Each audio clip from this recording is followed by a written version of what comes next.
हाँ जी, मेरा नाम है दिलीप कुमार मेहरा और मेरी लोकेशन है रामप्रस्था ग्रीन, वैशाली, गाजियाबाद, उत्तर प्रदेश। जी, मेरा नाम रितु मेहरा है और मैं केंद्रीय विहार सेक्टर 82 नोएडा में रहती हूँ। ये जो विनोद मेहरा हैं, ये मेरे छोटे भाई हैं। फैमिली में सबसे छोटे थे। और जो मेरी माता जी हैं, जो मेरे भाई की उम्र 46-47 के आसपास थी। और जो मेरी माता जी का भी जो देहांत हुआ है, उनकी उम्र 73 थी। और जो मेरी माता जी थी वो मेरे पास रहती थी यहाँ रामप्रस्था ग्रीन, वैशाली, गाजियाबाद में। और ये विनोद मेहरा जी जो है, ये सेक्टर 82 नोएडा गौतम बुद्ध नगर में रहते थे। तो क्योंकि इन्होंने विनोद मेहरा जी ने जो वैक्सीन लगवाई थी वो 15 अप्रैल को लगवाई थी, नवरात्रों के दिन में। और मेरी माता जी ने जो लगवाई थी वो 13 अप्रैल को पहले नवरात्रे पे लगवाई थी, यहाँ पर यशोदा हॉस्पिटल में। जी, विनोद मेहरा मेरे पति हैं और वो 46 साल के हैं। और श्रीमती उषा मेहरा जी मेरी सासू माँ हैं और उनकी एज 73 इयर्स है। विनोद जी को लगवाया गया था 15 अप्रैल 2021 को, जो गवर्नमेंट के मेडिकल सेंटर में सेक्टर 82 बंगेल के पास। और मेरी माता जी को लगा था 13 अप्रैल 2021 को, यशोदा हॉस्पिटल, कोशाम्बी, गाजियाबाद। देखिए, उनको वैसे तो जो है अस्थमा का और की दवाई वो लेती रहती थी।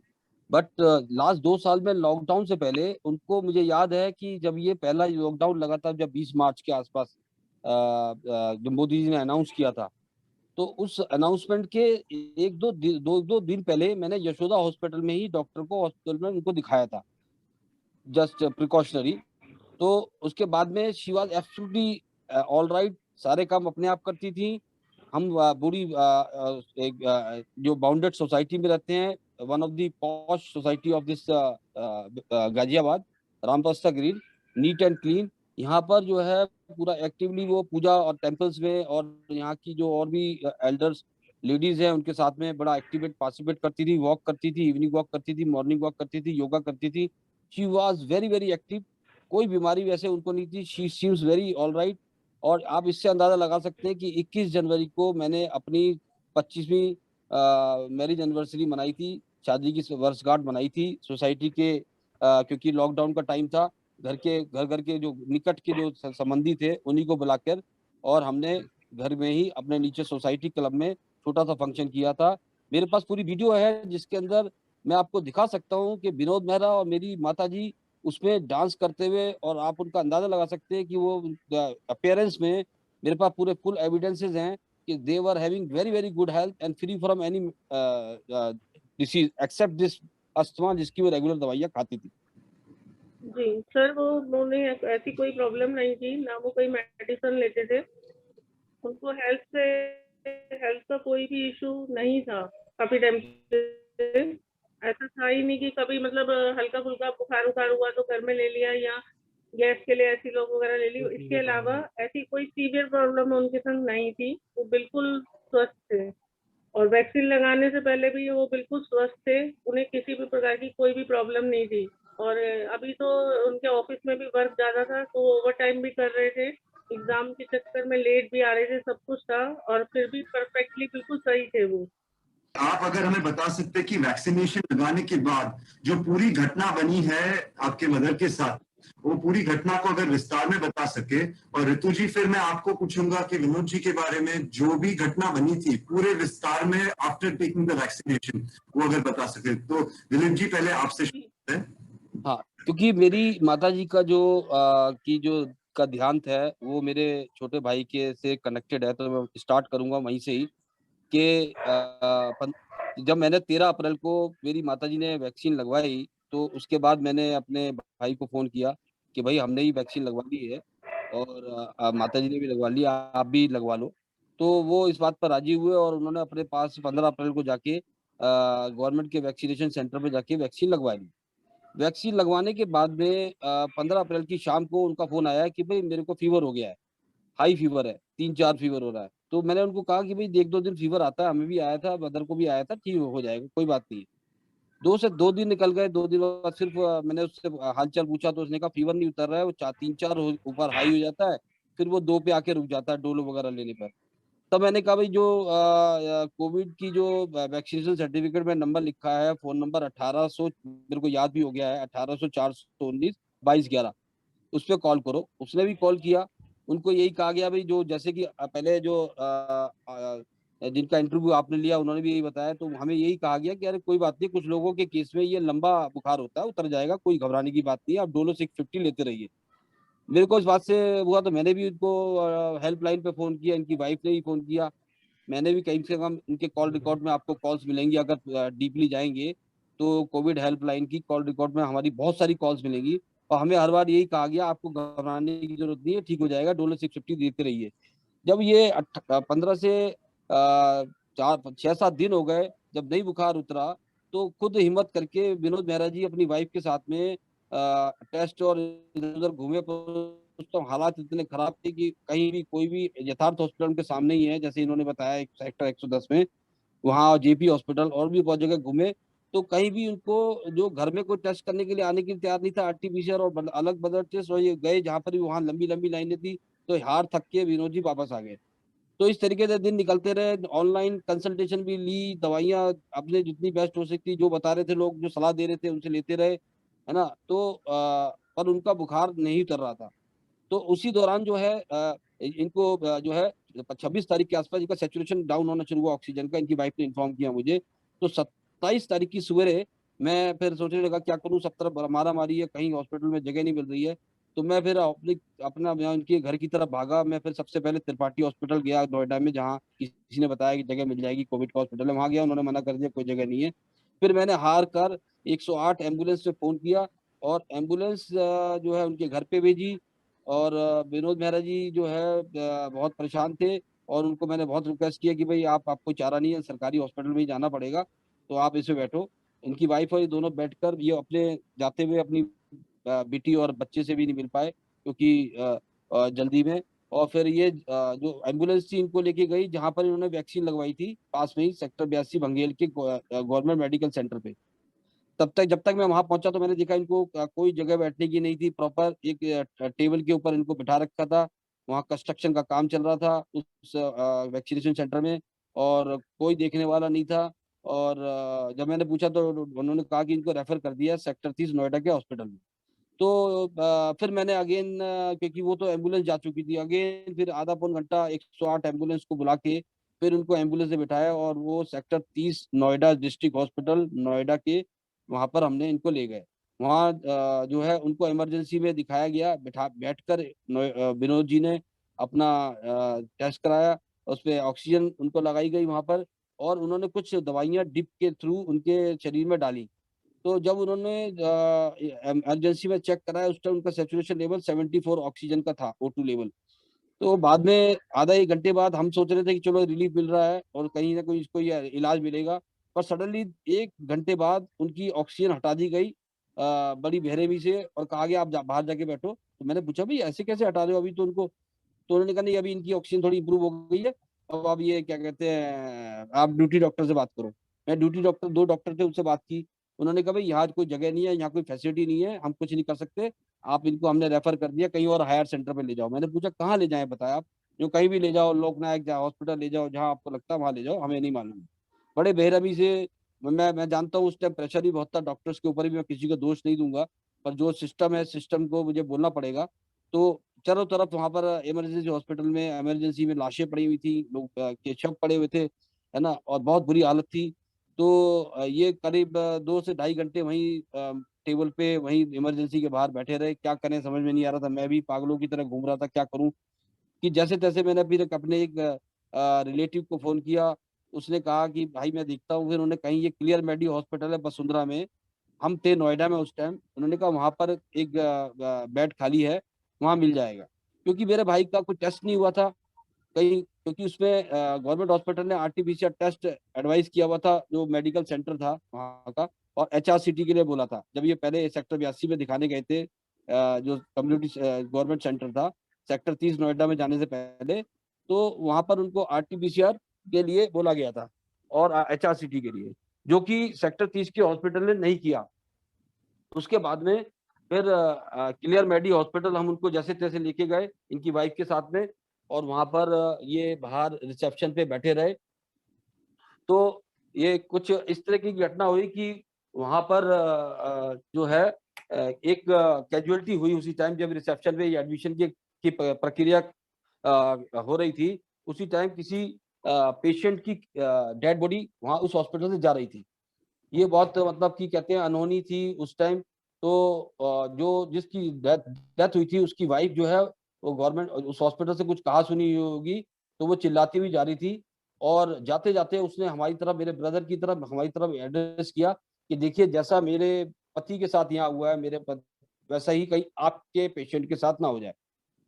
अब वो ये सुनने के बाद मेरे जो भाई है, वो क्या कहते हैं, उन्होंने मुझे कहा भई हॉस्पिटल में एडमिट होना चाहिए, नहीं होना चाहिए, ये बातें चलती रहीं। पर हमने कहा भई और जगह जगह नहीं है, कोई ऑप्शन नहीं है, यहीं एडमिट होना पड़ेगा, तो उनको एडमिट कराया। एडमिट होने के बाद उस हॉस्पिटल में उन्होंने उसको उनको क्योंकि 2 साइड बनाई हुई थी, एक कोविड एंट्रेंस बनाई हुई थी, नॉन कोविड।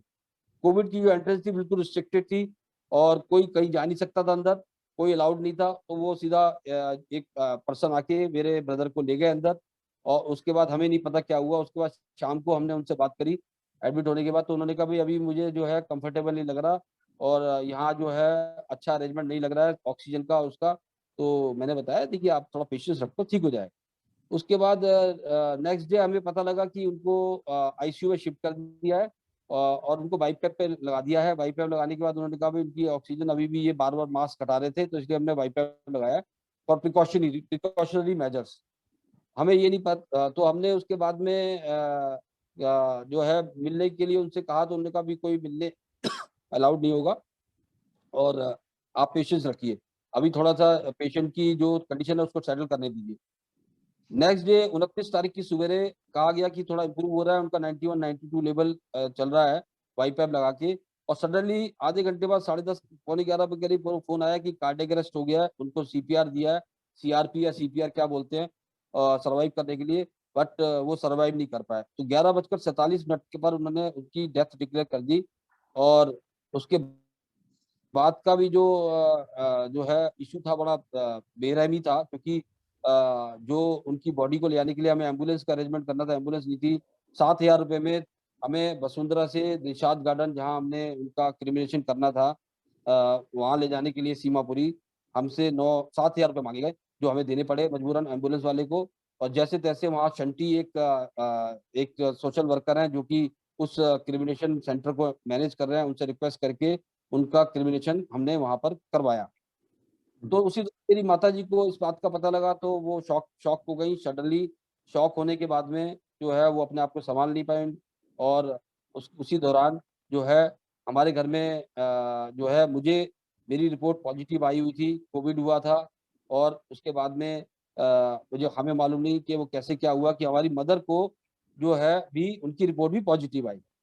हमने उनका घर में ही 3-4 दिन तक इलाज किया, मतलब 1 तारीख को पॉज़िटिव रिपोर्ट आई थी, तो हमने करीब जब इलाज करते रहे, फिर घर में बाहर की हालत अच्छे नहीं थी हॉस्पिटल की, हमने घर में ही ड्रिप लगाकर नर्सिंग असिस्टेंट बुला के हॉस्पिटल से उनको ड्रिप वगैरह जो भी ज़रूरत की थी चीज़ें वो करवाईं, पर उनको आराम नहीं आया।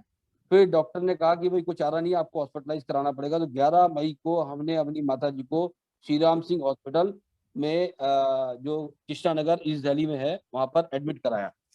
वहाँ एडमिट करने की जो कंडीशन उन्होंने रखी कि कहा कि मेरी माताजी सीजीएचएस कार्ड होल्डर हैं, विडो ऑफ जो है गवर्नमेंट पेंशनर, तो मेरे फादर मौसम विभाग से रिटायर्ड थे, तो उनका सीजीएचएस के कार्ड होल्डर हैं। पर उन्होंने उस किसी भी कार्ड को हेल्प एक्सेप्ट करने से मना कर दिया, कहा कि जो भी पेमेंट करनी है आपको कैश में करनी है।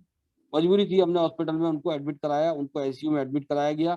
वो आराम से बैठकर अपना हमने उनका एचआरसी टेस्ट टेस्ट भी कराया था 1 दिन पहले, और वो हमारे साथ बैठ के आराम से गईं, और मतलब ऐसी कोई हालत नहीं थी कि उनको कुछ भी चलने-फिरने में दिक्कत हो, बस उनका ऑक्सीजन लेवल सैचुरेशन का इश्यू था, तो हमने उनको एडमिट कराया।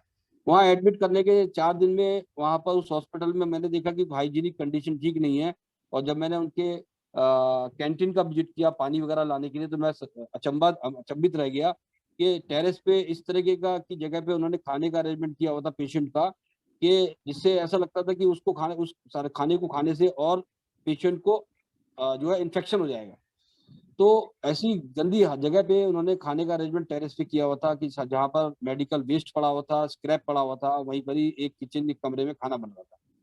ना कोई साफ-सुथरे लोग खाना बना रहे थे। तो मैंने फिर डिसाइड किया कि ये जगह ठीक नहीं है, तो हमने फिर जैसे-तैसे वहीं पर ही इस दिल्ली में ही गोयल हॉस्पिटल है, जो कि सीजीएचएस के पैनल में भी था, हमने वहाँ पर उनको शिफ्ट किया। उस हॉस्पिटल में बेहतर फैसिलिटी हमें नज़र आई, आईसीयू अच्छा था, रिस्ट्रिक्टेड एंट्री थी, कोविड की आईसीयू 3rd फ्लोर पर था और काफ़ी हाइजीनिक हॉस्पिटल की चीज़ें थी। मैंने खाने की जगह का भी विज़िट किया, मुझे सैटिस्फैक्शन मिला, फैसिलिटी बेहतर लगी, तो वहाँ पर हमने उनको एडमिट कराया 14 मई की शाम को। एम्बुलेंस में बैठकर मैं साथ में उनके साथ में लेकर गया ऑक्सीजन सिलेंडर के साथ में कि इनको कोई तकलीफ ना रहे। मुश्किल से 5 से 10 मिनट का रास्ता था, तो वहाँ पर उनको फिर एडमिट कराया। वहाँ पर हॉस्पिटल के डॉक्टर्स ने अपनी तरफ से पूरी की पूरी जो भी मेडिसिन और जो भी इंजेक्शंस यहाँ तक कि जो एक 42,000 रुपए का इंजेक्शन आता है टैजिक करके नाम है, मैं एग्ज़ैक्टली नाम नहीं बोल रहा हूँ। तो वो एक लाइफ सेविंग ड्रग बोली जाती है। जो गवर्नमेंट के थ्रू मिलती है, वो भी उनको दी गई। उससे पहले रेमडेसिविर के इंजेक्शन मैंने अरेंज करे, वो भी दिए गए। उसके बाद फिर क्विंस्टिन करके इंजेक्शंस होते हैं, series of injection I think 25 से 30 इंजेक्शन वो भी दिए गए। पर मुझे बड़ा एक अचंभा हो रहा था कि कोई भी दवाई उनके शरीर में असर नहीं कर रही है। मैंने 2-3 लोगों से ओपिनियन भी लिया, उन्होंने कहा भई जो इलाज है वो तो आपको जो बेस्ट है मिल रहा है, सही मिल रहा है। पर मुझे ऐसा फिर मैंने गूगल पे सर्च किया, बहुत सारी चीज़ें की, तो मुझे ये जानकर बड़ा अचंभा हुआ कि जो दवाइयाँ, जो चीज़ें असर नहीं करी क्योंकि मेरी माताजी का एचआरसीटी लेवल जब मैंने 1 दिन पहले कराया था एडमिट करने से पहले 10 मई को, तो सिर्फ़ 12 स्कोर था। तो मुझे लगा कि ये चीज़ें क्यों नहीं असर कर रही है, तो मुझे बाद में जानकर ये बड़ा अचंभा हुआ कि ये एक वैक्सीन का एक नतीजा भी हो सकता है जो कि कोई भी शरीर में जो है दवाइयाँ, मेडिसिन, इंजेक्शन को असर नहीं करने दे रहा है। और बहुत ही दुःख की बात थी कि मेरी माताजी बड़ी डिलेमा में थी। एक तो शौक था उनको मेरे छोटे भाई का, जब भी मैं उनसे मिलके पीपी किट पहन के मिलने जाता था, तो वो मेरे भाई की वजह से दुखी होती थी, कहती थी कि अब मैं किसके लिए जिऊँ?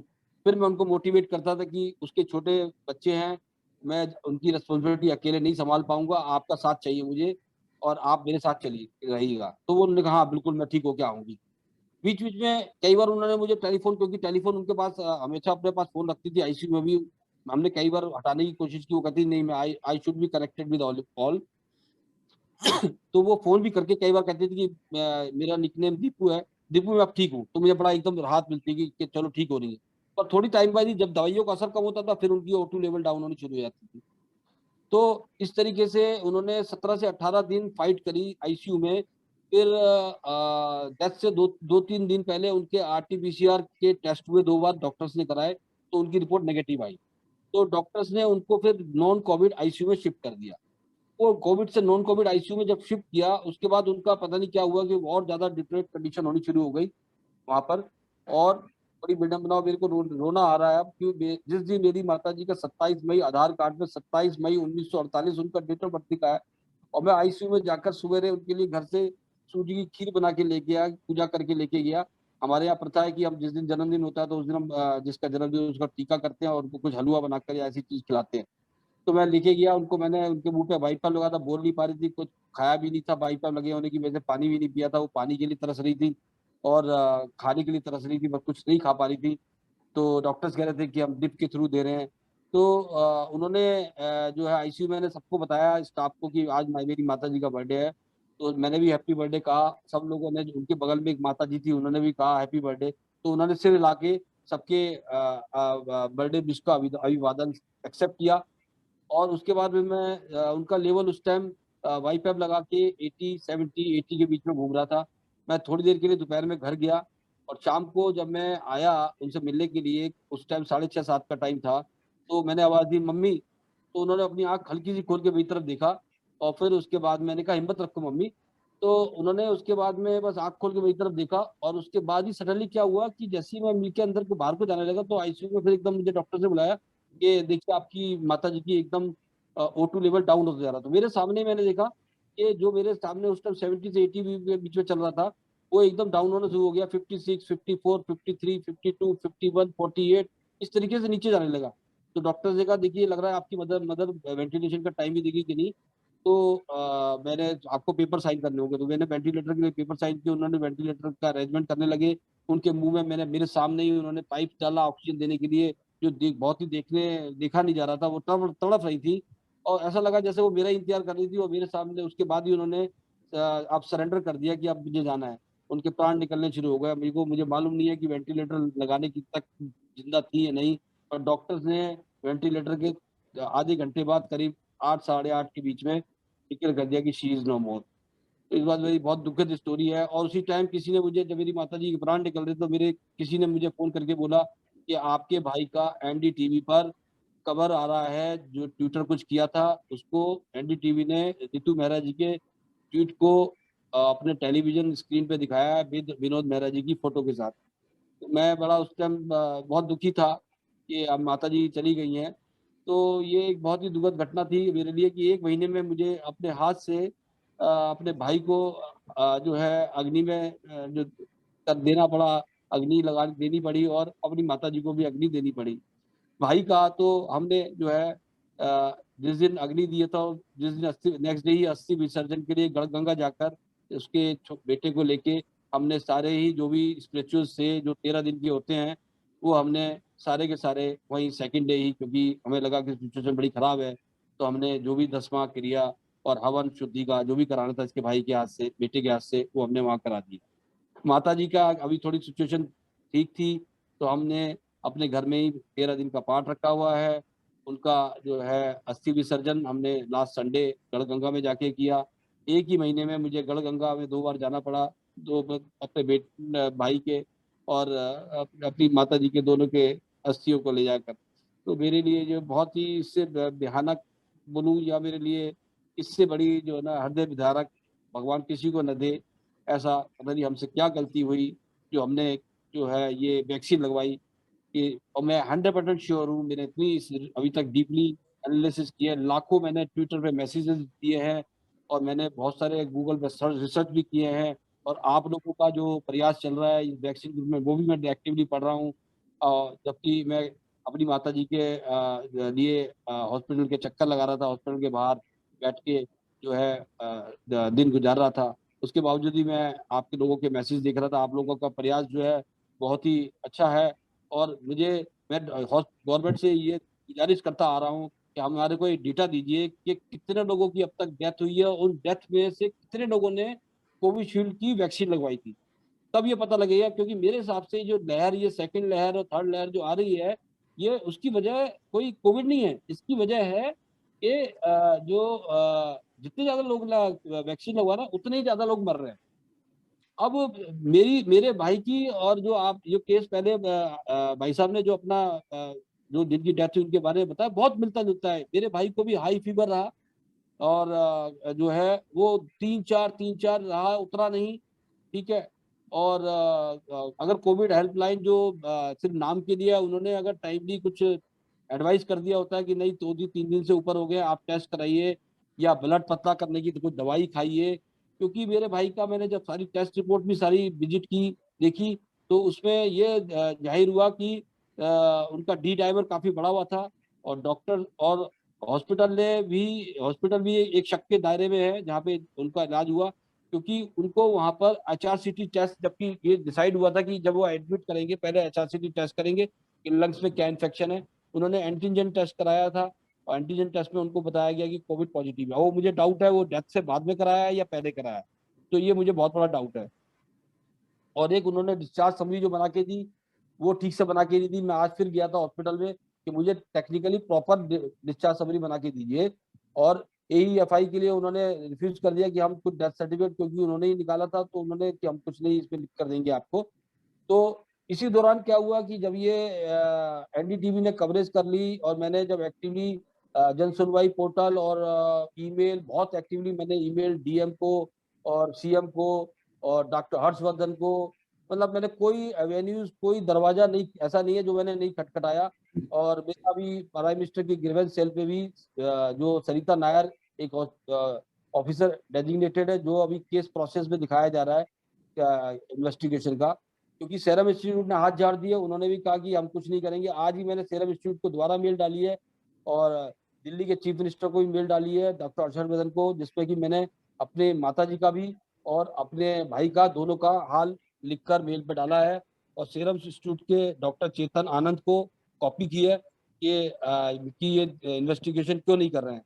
इसी दौरान आज day before yesterday CMO Noida office से फोन आया, डॉक्टर सिमित यादव करके हैं, कि भाई आपकी कोई कंप्लेंट है, वो लखनऊ से आई है चीफ मिनिस्टर से, आपने जनवाई सुनवाई पोर्टल पे डाला होगा, तो आप आके मिलिए।